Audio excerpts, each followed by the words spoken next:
rocketry team, and our project is about sustainable and nutritious dietetics and long-term space missions. These are my teammates. This is Devin Draizin, Joshua Geller, Aaron Dagen, and Andrew Zhang, and we're ready to present to you today. So the reason why we chose to present about this topic is the two reasons that have been burdening the long-term space mission for the past decades. We specifically look at malnutrition and food boredom. So in these two aspects, we look at, in order to have a nutritious and dietetic long-term space mission, you need to solve these two problems if you even want to make it to Mars or stay sustainable in these places, such as the ISS. So we specifically look at the status quo issues with freeze-dried food and why it's causing physical and psychological problems. Now with that, I'm going to hand it over to Joshua Geller, and he's going to explain further in depth. Okay. With regards to malnutrition and lyophilized foods or freeze-dried foods, we see that alpha helix structures in proteins decrease and there's an increase in beta sheet structures. What this essentially means is that the form of the proteins is altered. Since the form of a protein is essential to its function, the function of the protein is also altering, and therefore the protein will not function as it needs to. This leads to the protein deformation. And then as far as zero gravity environment, when astronauts are in the ISS or other environments in space, they are impacted by microgravity environments.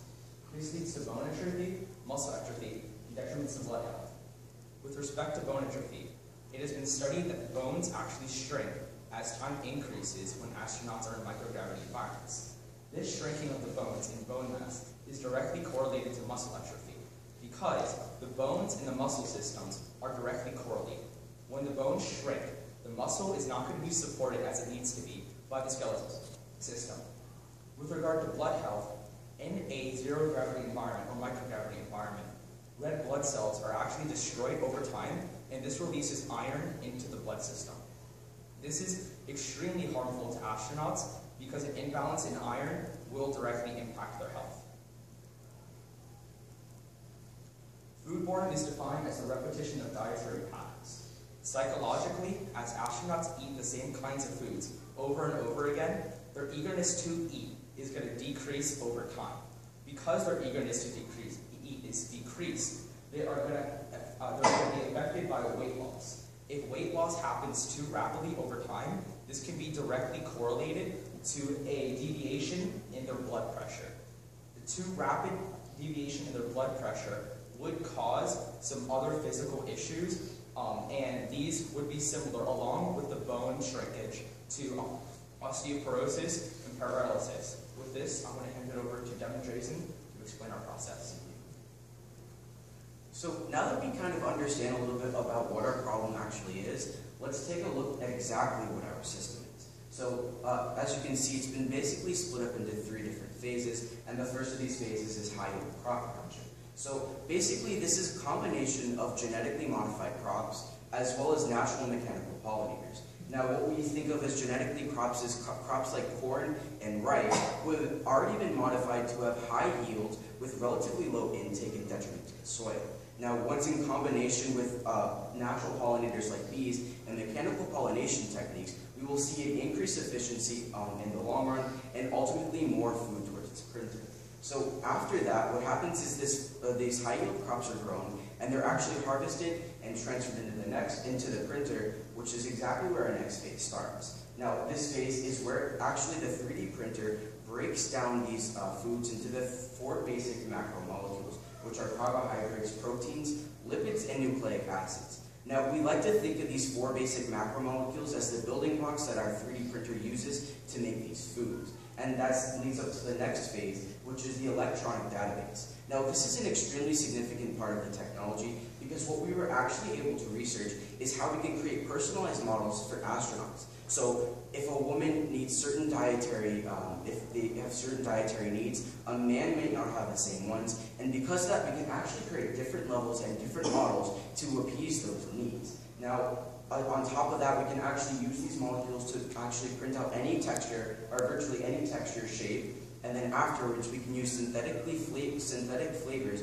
to actually flavor these. So if you print out broccoli, you can actually taste, you can have it taste and feel exactly like real broccoli, only with more nutrition and more of those essential nutrients that are not only healthy for you, but are actually personalized in the models. With that, I'm going to pass it over to Dagen.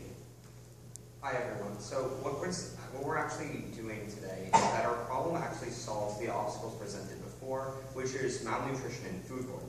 But first, let's talk about malnutrition, in which we solve this as a whole. Now, Josh came up here before and presented the effects that are ultimately unique with malnutrition, and that's bone atrophy, muscle atrophy, and detriments to blood health. We solve all of these, but let's start with bone atrophy, in which we solve bone atrophy because we allow for calcium to be introduced into the diets of these astronauts. The current status quo calcium supplements are not enough for calcium resorption not to happen within these astronauts' blood systems. And what this actually does, it allows for calcium to build up over time once we introduce calcium into these astronauts' diets. But now when we look to muscle atrophy, not only is this strengthened with the strengthening of bones, which with the skeletal system, but we introduce proteins into their diet as well. Within the status quo, the current freeze-dried foods do not allow for astronauts to have these proteins and overall allow for this muscle atrophy to happen.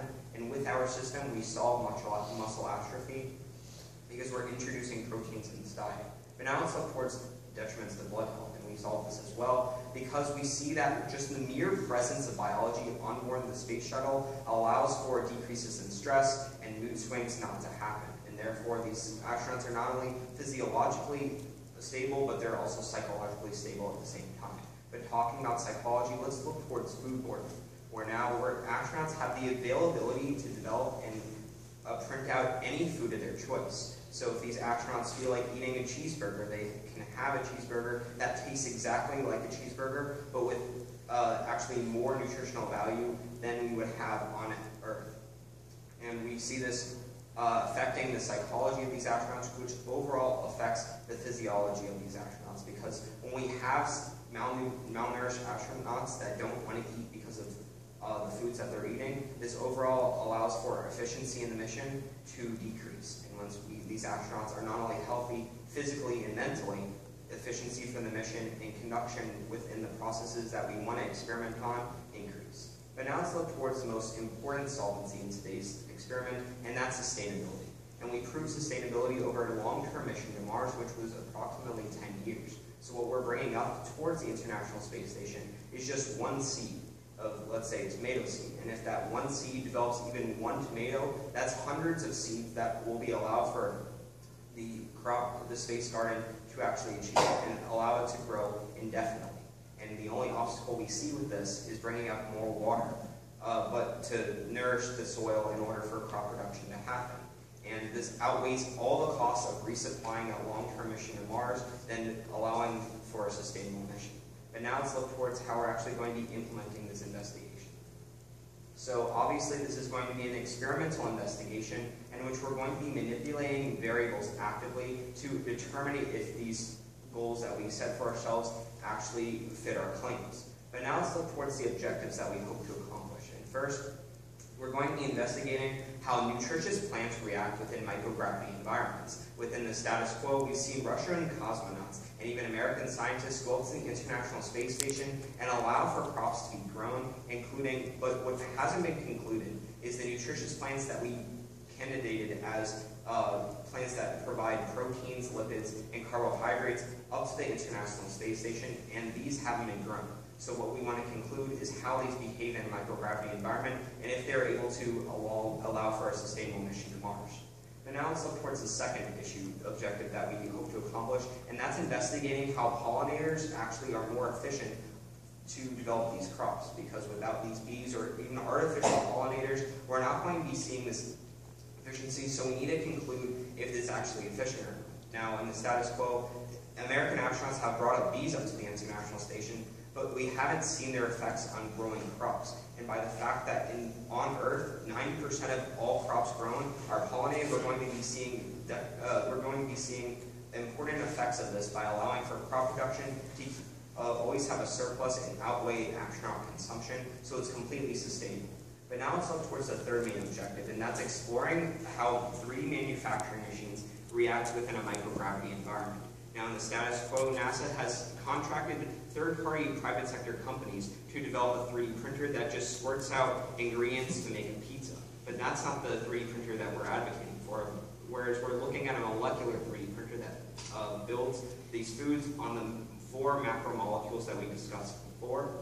And this overall, we don't know how this works in space. Not only has 3D printers not been brought up to the International Space Station, but besides the fact that our molecular 3D printer that we advocate for has not even been produced to actually fit the requirements on the International Space Station in microgravity environments. So we need to see how this is actually going to be achieved. But the most important objective that we hope to accomplish is exploring and developing technologies that could support space travel indefinitely. So when we have a sustainable mission, we're ultimately going to be seeing that more and more technologies are going to be developed because of this. And since we want to have long-term space travel to become the norm instead of short-term space travel just to the International Space Station, we're going to be seeing more discoveries going to be coming out of our experiment. And our experiment sets as a precedent for more experiments to come and allow for long-term space travel to be not only practical, but visible in the near future. So when we ask today's research question, will the development of nutritious and sustainable crops with the aid of insect/robotic pollinators and 3D printers solve malnutrition and food boredom? The obvious answer is yes, but now I'm going to be passing it off to Andrew, where he's going to be explaining how we're going to be implementing these experiments into the International Space Station. Hi. So, as far as solving this problem goes, our experiment for testing the situation will be 3-pronged. We define success to be one of these majors, either test, nutritional value, or sustainability. Taste, nutritional value, or sustainability. As far as taste goes, we want to make sure that the food we print tastes exactly like the food that astronauts want to eat, if not better. If I print, say, I don't know, a schnozberry, I want to make sure that the thing you eat tastes like a schnozberry, if not better.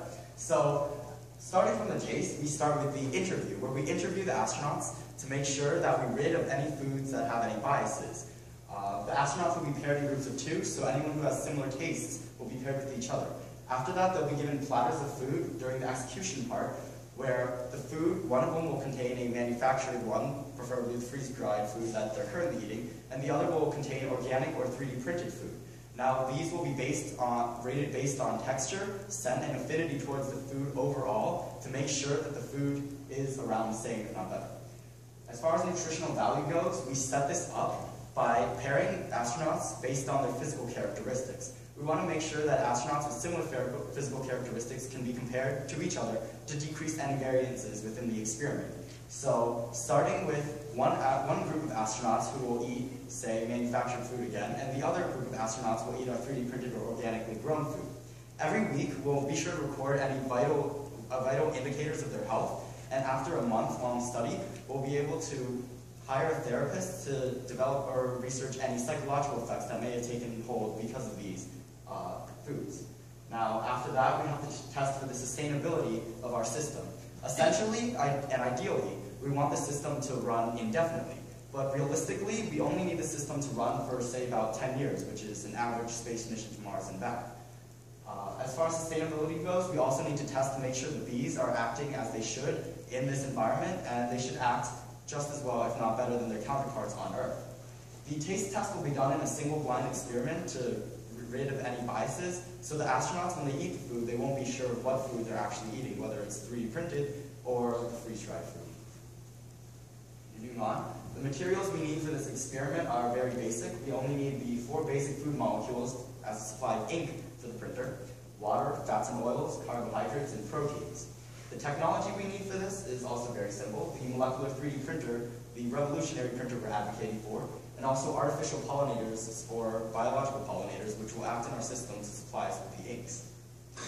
After that, I'm going to move on with Devin for the implications and applications. Okay, so now we're going to take a look at exactly how these implications are going to affect us, as well as how we can apply this to long-term space missions. So clearly there's a medical issue, and we've seen multiple instances of detriments to not only psychological health, but physical health as well. But with the implementation of our system, we'll see that we will be solving these problems through the use of increasing nutritional values in these foods. But if we even go further than that, we can see we're actually going to be taking preventative measures.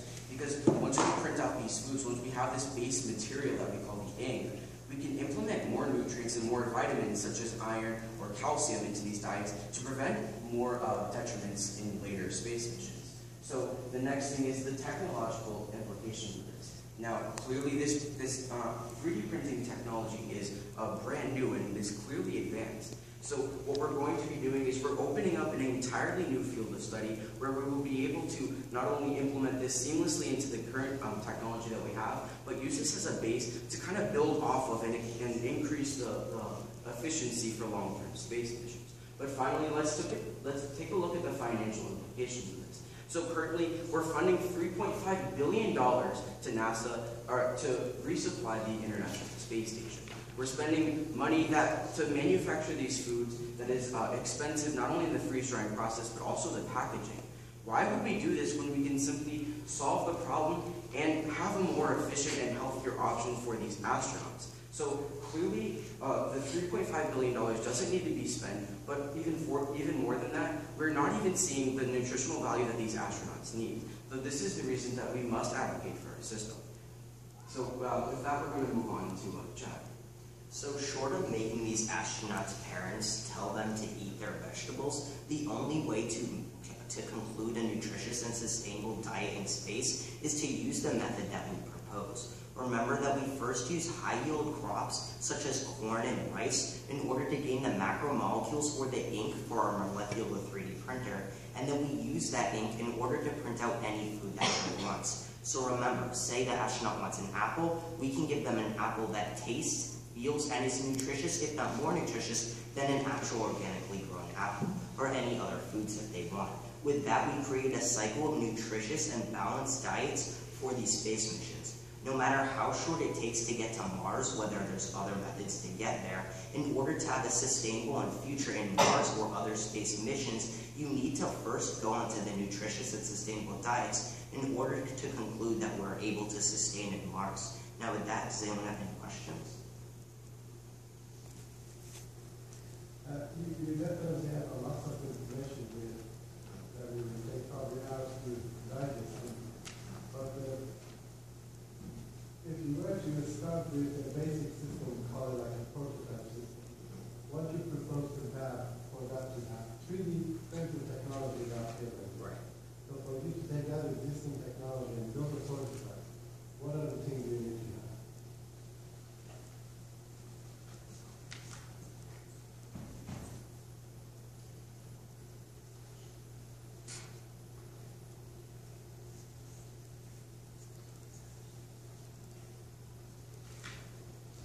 So we're going to let Andrew answer this question. All right, so basically what we need for this prototype system would be very basic, of course.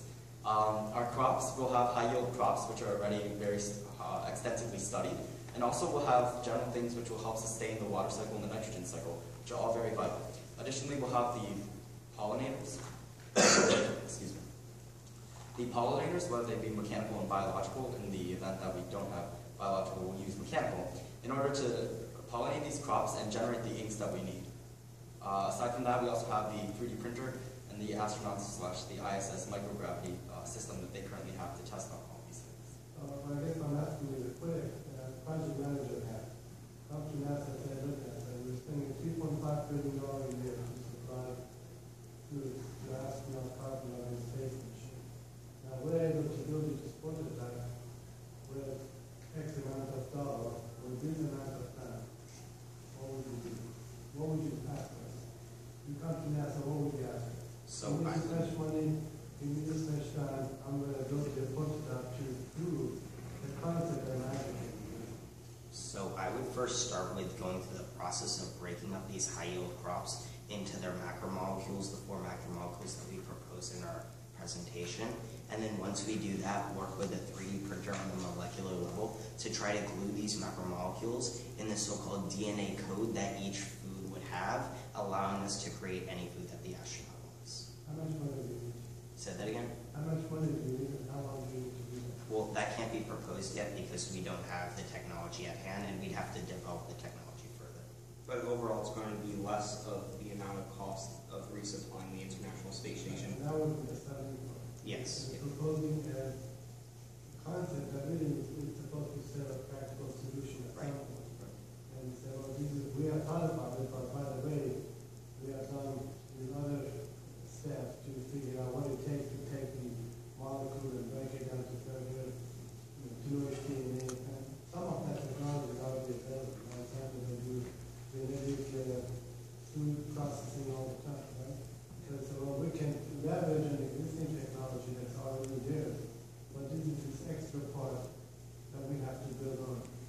And maybe running an app, you don't need to build anything new, just if you bring together all these new technologies that are there, but apply them or build them in different form. That's the message is actually. Right, and that was one of our objectives that we hope to accomplish because we don't know how a molecular 3D printer would act in a microgravity environment, so ultimately we would have to bring up a 3D printer up to the International Space Station to see how it works.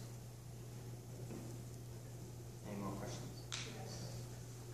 So, what's our use-by date as far as how long is the material good for that we're using? Is it good for a month? Is it good for 3 months? Do I have to put preservatives in it? Well, with the pollinators that we advocate for, either bees or artificial pollinators, this will ultimately sustain a mission indefinitely. But the amount of seeds that we would be bringing up towards the International Space Station or a long-term mission will allow for 10 years. Because obviously this isn't going to be indefinitely for a long time, but it's going to be able to sustain a mission to Mars. Right. The actual printing material, based on the 4 macromolecules, obviously the shelf life is going to be varied, depending on obviously environmental factors and a whole bunch of other factors. But what we can see is that because of the sustainability, we will have enough crop yield to completely fuel this. So let's say we spill some, or let's say it does go bad, we will simply be able to just switch it out and put new food in the machine for these crops. Okay, yeah, that's kind of what I was asking. If we did enough material and it'd be viable for X amount of time to clean it, or without it going bad or poisoning anybody with food poisoning. Right. As a person who's allergic to preservatives, you know, Yeah, that's it's all organic. near and dear to my heart. And I don't know if you guys know this, but maybe you do. There's an experiment going shortly called Veggie. So the space station. So I don't know if you read about that. Yeah, we better. The guys here in charge of that sit right on the other side of me, so I can go a little bit. So any more questions? You make reference, or at least I did not pick up on any references to relevant literature that you had researched or whatever. Is that in the presentation somewhere? I didn't see it. For relevant literature, we focused on Was it in the presentation? yes, it was Yeah, integrated. we cited it in there, integrating it, but all the relevant literature is in the handout. Was it in the presentation? The basic concepts were The in basic the presentation. The concepts we used for the presentation. Concepts. So all the relevant literature that you have in there that has all the sources, and then we just put a summary on the presentation. So if this becomes a real solution, do you believe this can solve hunger? Yeah, this could actually solve hunger in like the actual worldly methods, like putting a 3D printer in Africa and shipping over these macromolecules may be able to help solve hunger in the actual world as well as in space. Right, and we're also, if I can just add, we are actually seeing, like I said, the preventative measures as well. So as we move towards this new technology and 3D printing is becoming more and more common and more user-friendly, I don't see a reason why it wouldn't be implemented into various solutions for problems, medical and malnutrition-wise or foodborne. So absolutely, I think it's a solution. Really, what it would boil down to would be a financial obstacle. That's pretty much it. And we proposed this for NASA because currently there really aren't any financial hurdles that they have to pass through for this at least. It's cheap enough so that they can buy it and sustain it through. Especially considering that it would be cheaper compared to the methods that we have. Right. Any more questions? But you're saying it's not cost effective to solve the hunger problem. It will be cost effective. Because within future years. Right, the overhead cost will obviously be that would be the most expensive part. But once you have the technology, it's, like I said, mostly sustainable with just, you need to put water to have the soil nutrients, but it pays for itself over time. So absolutely the financial implications are absolutely better than what we currently have. Are you planning on growing these plants in soil during space travel? Yes. Okay. And the root direction, growth of the plant, how is that affected by zero gravity? Well, That was one of our objectives, in which we're going to be actually seeing how these nutritional plants react in space. We've already seen Russian cosmonauts and American scientists go up to the International Space Station in 2010 to see how some plants react, and it was pretty successful on their account. But we want to just see how our nutrition plants, including tomatoes, lettuce, sprouts, and other like quinoa that provide proteins and other macromolecules that allow for nutritional value to be added to the nutritious diet. Well, I guess what I'm asking, you've done that research, what did you find with the root growth and direction that you got? It was successful. Okay. That the plants grew and produced the crops. Did it grow in a downward direction or was it grow downward? It goes downward. Okay, any explanation why? That's how it was reacting within the microgravity environment. I mean, roots, the root's basic function is to find basic nutrients within the soil. So going downwards and spreading out would be most beneficial to search for any nutrients. Okay. And that's like the natural process of roots, so it's not affected by the microbiome. Would you be concerned with radiation impacting the growth and causing mutations within your plants over long duration missions? Because you do have certain gamma radiation, things like that, that do penetrate the vehicle. May cause you to have some type of DNA defects. Right. How do you account for that or mutations in that?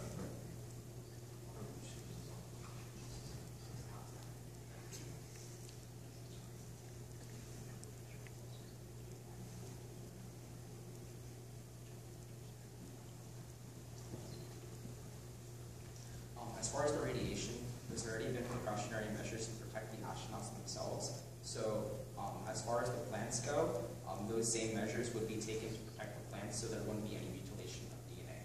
Right, and also we're not really seeing any significant long-term implications with the current food. So if we, like I said, it is sustainable. So if we are seeing that, and we are seeing some significant, there will be preventative measures, just like for other organics, like the actual astronauts themselves. So if you're looking at long duration, the radiation of the plant material, because once you get out of Earth's atmosphere, you're down in space, you don't have that covering, that protection. Right. And that's why what we want to experiment. We want to see if that's a problem, and we'll take precautionary measures to make other experiments to overall solve that problem. Yeah, that's why one of our objectives was to see how these plants would react in the microgravity environment, such as the ISS, and see how all the variables such as radiation, the lack of the gravity that we have here on Earth, and see how those affect the growth of those plants, if at all. Okay. Any concerns with bacterial, fungal, or viral impacts on the food? Well, we saw within 2010 when Russian cosmonauts brought up plants up to the International Space Station, they didn't see any microorganisms growing on the plants. But also, Zero Yeah. presence of anything like that. Well, it's very, very minimal. It's like the same minimalistic as a Today's controlled environment on Earth. I mean, you have to keep in mind that they keep these institutions very, very clean. Everything they do is very meticulous and sedulously done in order to prevent, anything from growing or anything that could go awry in the space mission.